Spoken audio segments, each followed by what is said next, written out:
Préparatifs sur la base aérienne de Douchambé.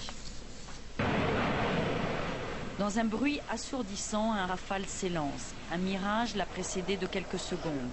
Les deux appareils vont rentrer dans l'espace aérien afghan.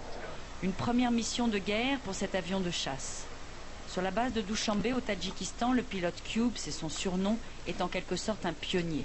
Il pilote un des 3 Rafales biplaces arrivés de Saint-Dizier le 12 mars. C'est une très belle machine, ouais.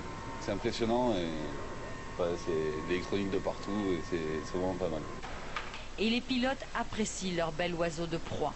Il faut dire que c'est le premier avion de chasse français qui peut transporter 6 charges, 250 kg chacune. Aujourd'hui même, les chasseurs ont tiré 2 bombes au profit des Américains, prises à partie par des talibans.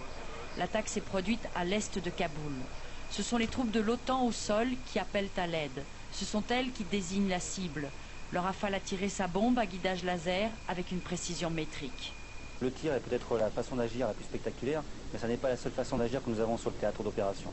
Nous sommes encore une fois aux ordres des troupes qui sont au sol. Si pour les dégager, nous devons opérer un tir, nous le ferons, en évitant absolument les dommages collatéraux. Nous sommes extrêmement prudents et en cas de doute, pas de doute, on ne tire pas. À la menace et au risque permanent s'ajoute la durée des missions. 4 à 6 heures pendant lesquelles les pilotes sont extrêmement concentrés. Les patrouilles viennent de rentrer, les hommes épuisés ne souhaitent pas parler. Demain, les équipages redéploieront leurs appareils de 4e génération dans le ciel afghan, simple surveillance ou attaque au sol. Le soutien aérien des Rafales engagés au combat risque de se multiplier. L'offensive de printemps annoncée par les talibans exige de plus en plus le recours à l'arme aérienne.